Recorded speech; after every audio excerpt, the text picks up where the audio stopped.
vamos a escuchar una voz conocida, por supuesto, porque hoy es el Día de la Adopción en Argentina, 15 de septiembre.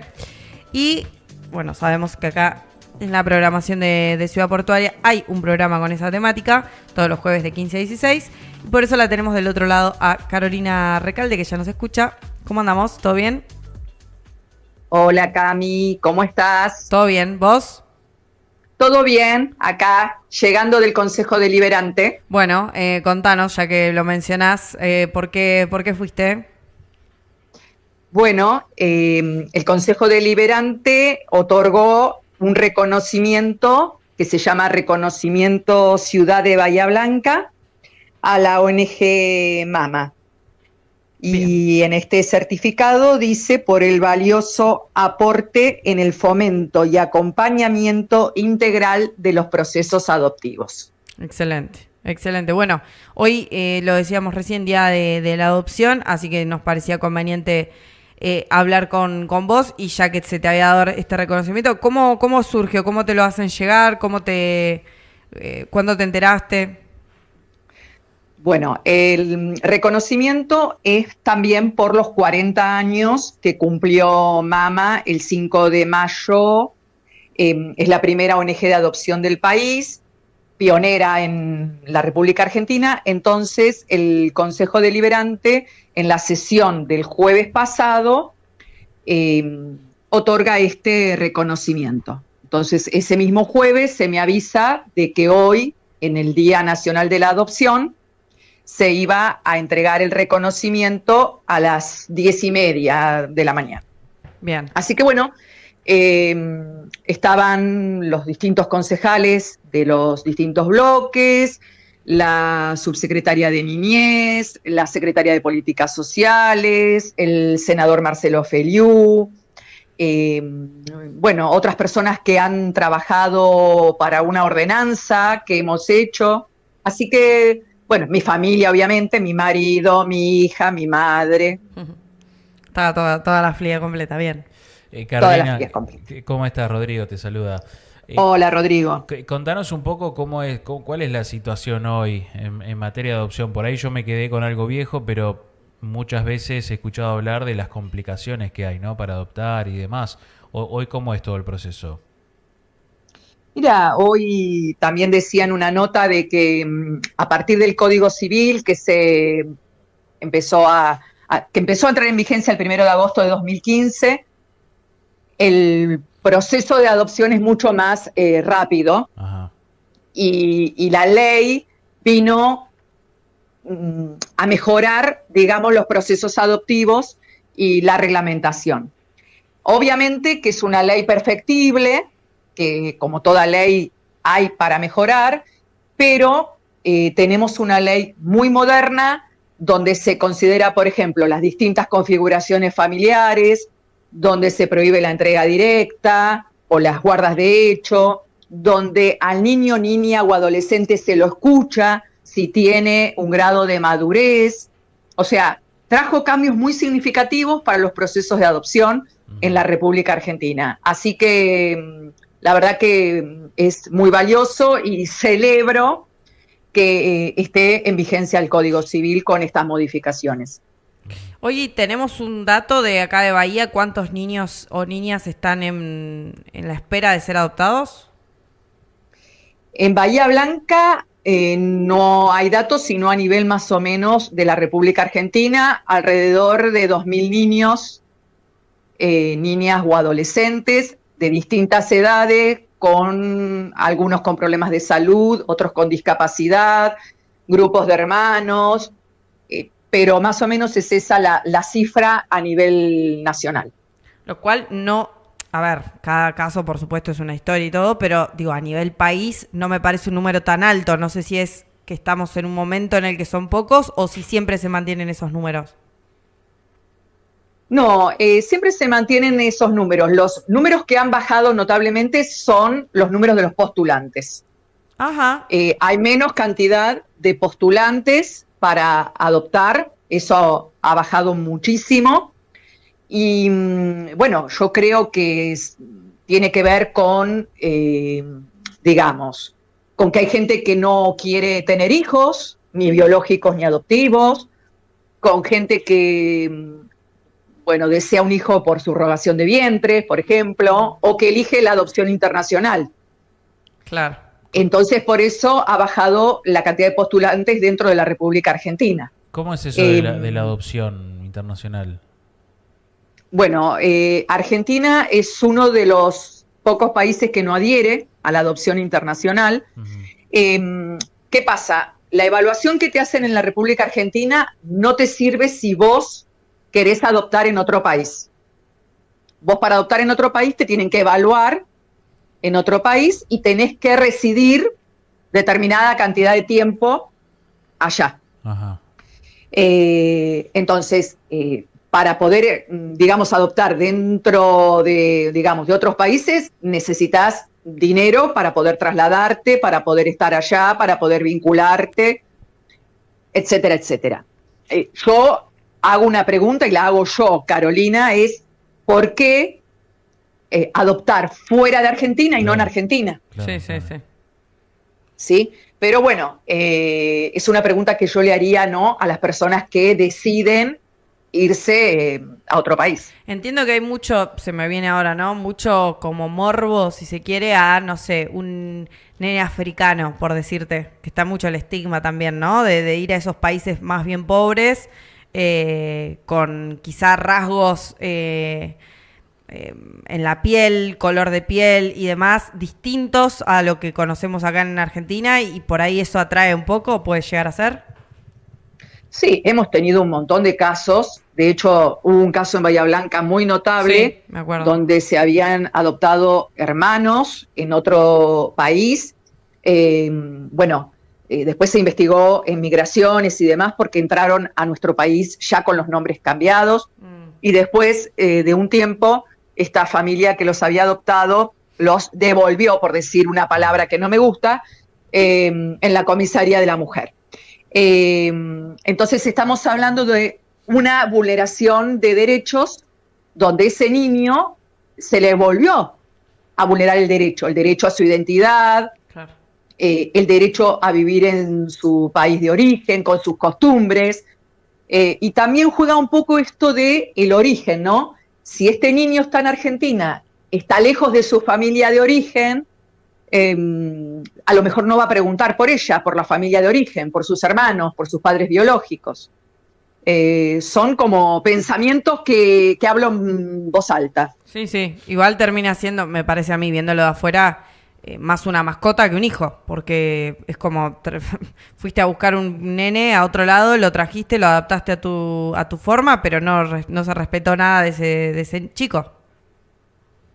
Exactamente. Gracias a Dios, de este caso que yo les estoy contando, estos chicos ya hoy por hoy tienen una familia por adopción, pero en su momento también hubo que institucionalizarlos, claro, a miles de kilómetros, no tenían vínculos con ningún integrante de la familia adoptiva. Bueno, fue todo un caso muy, muy conmovedor dentro de Bahía Blanca. Sí, me acuerdo.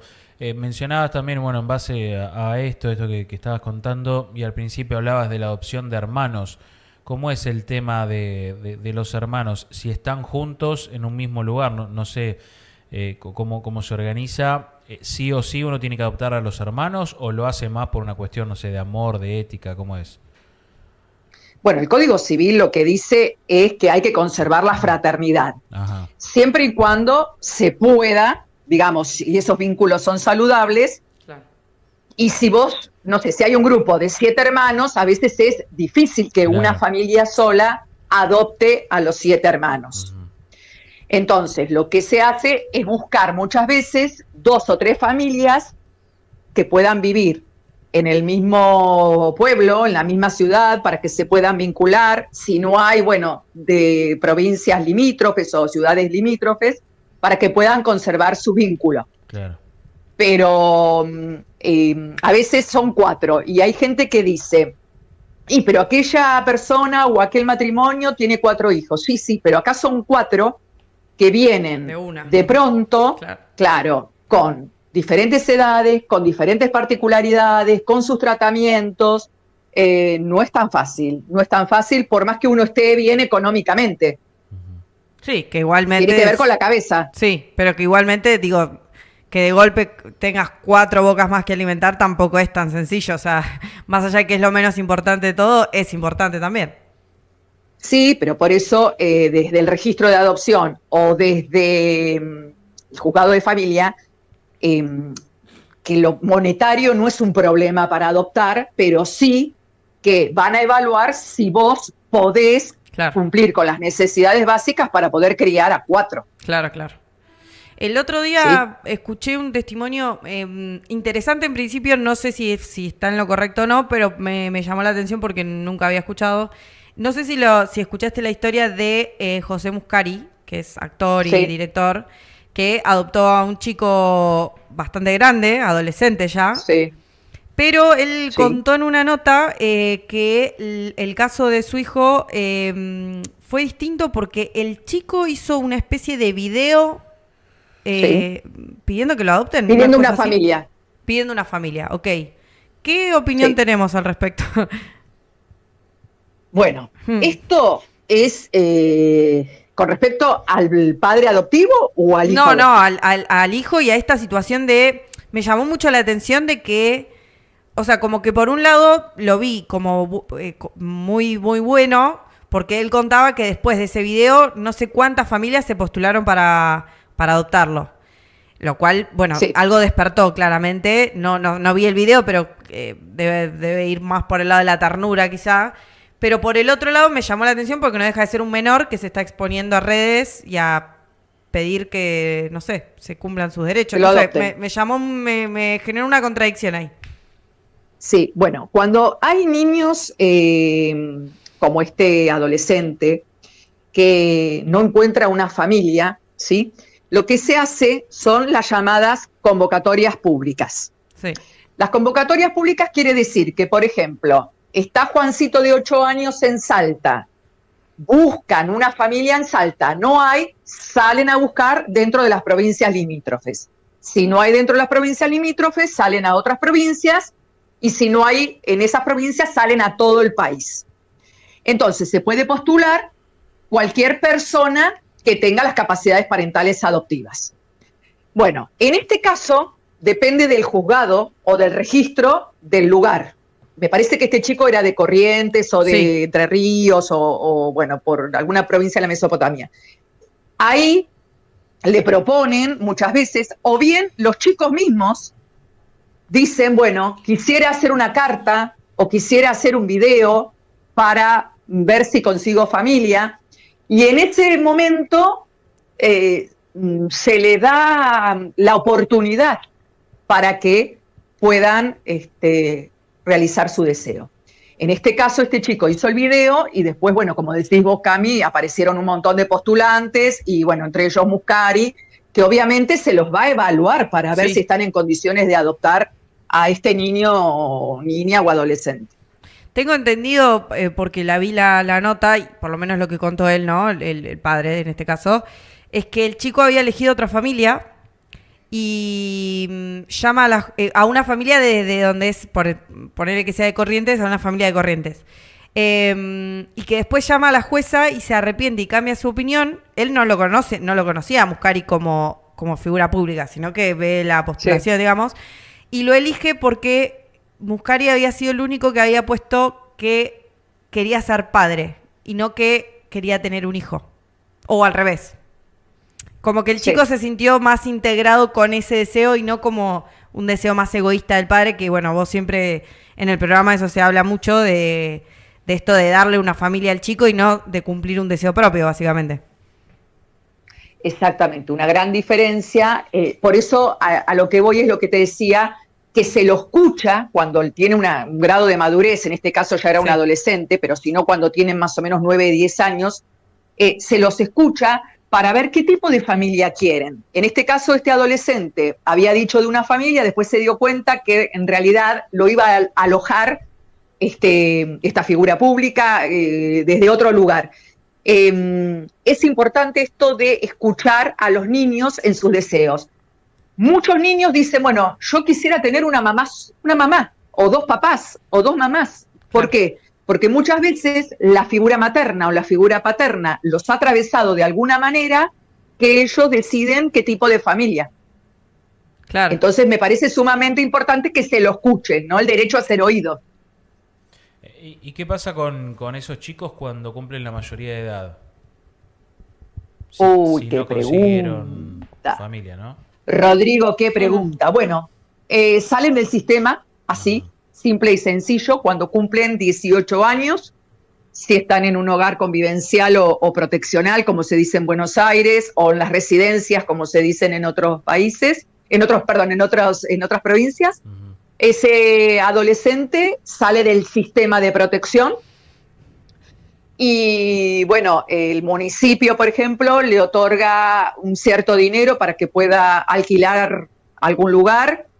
Supuestamente de los 16 a los 18 años se trabaja con un proyecto que se llama Autonomía Joven, para que esos adolescentes aprendan un oficio, aprendan a armar un currículum.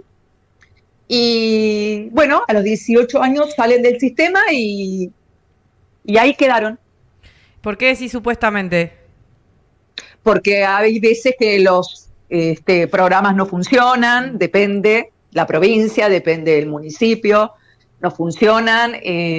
Sí que a los 18 años salen del sistema, eso es en todos lados, pero muchas veces los programas no funcionan y bueno, quiere decir que salen sin herramientas para poder lanzarse a la vida. Claro, ¿y nadie les hace un seguimiento? No. Nada, o sea, gracias por todo, suerte. No se hace un seguimiento, ni cuando ese niño, ese adolescente sale a los 18 años, ni tampoco se hace un seguimiento después de la sentencia de adopción a las familias adoptantes. Tampoco.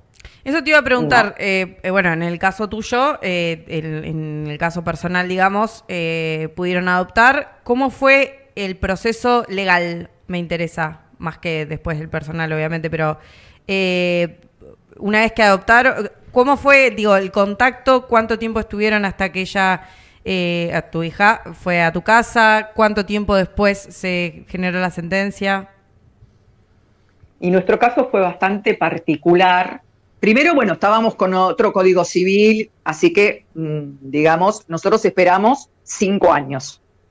Nos inscribimos el 10 de noviembre de 2007 y nos llamaron el 7 de agosto de 2012.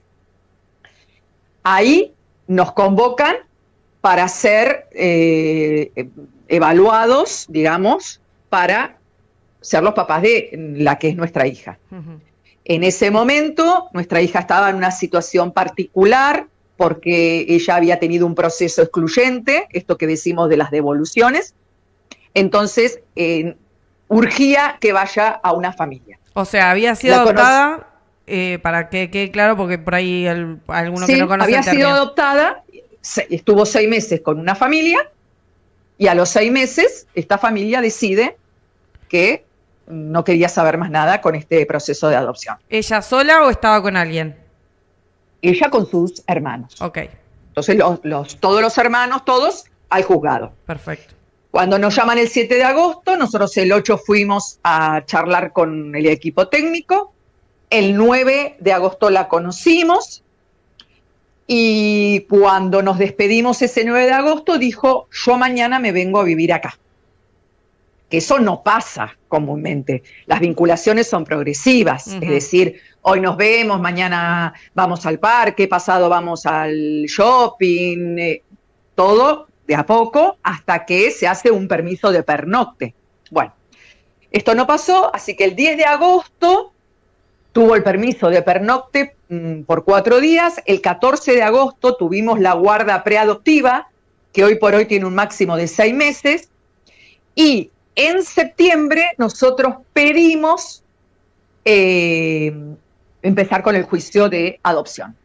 En ese tiempo que ella empezó a quedarse a dormir en esos primeros días, ¿hay un seguimiento? Porque pienso, pensando mal, o pensando en el peor de los casos, estás entregando a una niña a una familia y ya se quedó a dormir, digamos, no sé. O sea, siempre es hay eso. Un seguimiento. Ah, ok. Sí, hay un seguimiento del equipo técnico. Eso era viernes, así que viernes, sábado, domingo, lunes, el martes ya teníamos la guarda. Hay un seguimiento del equipo técnico, puede ser trabajador social, puede ser psicólogo, Claro. bueno, que nos mantenemos al tanto por si hay alguna situación, no sé, alguna crisis, alguna situación complicada. Gracias a Dios no la tuvimos. Y siempre cuando hay una vinculación, el equipo técnico hace seguimiento. Ok. Son todos los casos. Así que bueno, tuvimos el seguimiento y después hicimos el juicio de adopción. Ahí uno tiene que llamar a un abogado, antes no. El abogado inicia este juicio de adopción y cuando uno tiene el juicio ya podemos cambiar el apellido, si quiere cambiárselo, si no, si quiere mantener el de origen. Bueno, se trabaja todo ese tema, que son datos de identidad pasivos y activos, es decir, ella sigue teniendo su número de documento, sigue teniendo el mismo lugar donde nació, eso sigue, pero se ha cambiado el apellido, que en su momento lo trabajó con su psicóloga. Claro. Y una vez que tenemos la sentencia de adopción, ya, digamos, somos familia en lo vincular, pero cuando tenemos la sentencia de adopción, somos familia en lo jurídico también. Perfecto. Pienso en esto que mencionabas antes de que ella enseguida quiso quedarse. ¿Pasó lo mismo con sus hermanos, con sus nuevas familias adoptivas? Porque también, imagino, o sea, no puedo ni pensar cómo se debe sentir una persona a la cual están devolviendo como si fuera un producto. Digo, tranquilamente podría haber generado el efecto contrario, el no querer volver a una familia, ¿se entiende? Sí, sí. Incluso, ella fue la primera que salió del grupo, ¿no? Ella fue a hablar con el juez y le dijo, yo quiero una familia para mí sola. Ya juntos no funcionamos, quiero una familia para mí sola. Sí, podría haber salido mal tranquilamente. Ella en los primeros tiempos decía, si me porto mal, ¿me vas a devolver? Claro. Sentada, me acuerdo, en el puff que tenía del Sapo Pepe. Porque, bueno, crean una desconfianza en el adulto que ante, no sé, el comportamiento o ante algo que no nos guste, podemos llegar a excluirla nuevamente. Entonces, esto es lo que yo digo siempre, cuando hay un proceso excluyente, hay un costo psicológico para todos. Para los adultos, obviamente los adultos que la devolvieron tuvieron un costo, los niños y nosotros, que somos los que seguíamos, tuvimos que también abordar un duelo por el cual venía nuestra hija. Claro. A esos adultos que los devolvieron, ¿se los sanciona? ¿Hay algo que se les hace o nada? Sí, hay una sanción, es decir, depende la situación. En este caso ellos ya tenían una guarda preadoptiva que ya había terminado, etcétera, etcétera. Se los retira, en algunos casos se los retira del registro. En otros casos tienen que pagar cuota alimentaria hasta que ese niño vaya en adopción con otra familia. Depende el caso, ¿no? Depende el tiempo que estuvo ese niño, si era en una guarda, si era en la sentencia, o sea, en qué momento. A veces es una vinculación de un día. No funcionó por X motivo, bueno, no es lo mismo que si estuvo 6 meses. Claro, no, por supuesto, claro. Sí, totalmente, claro.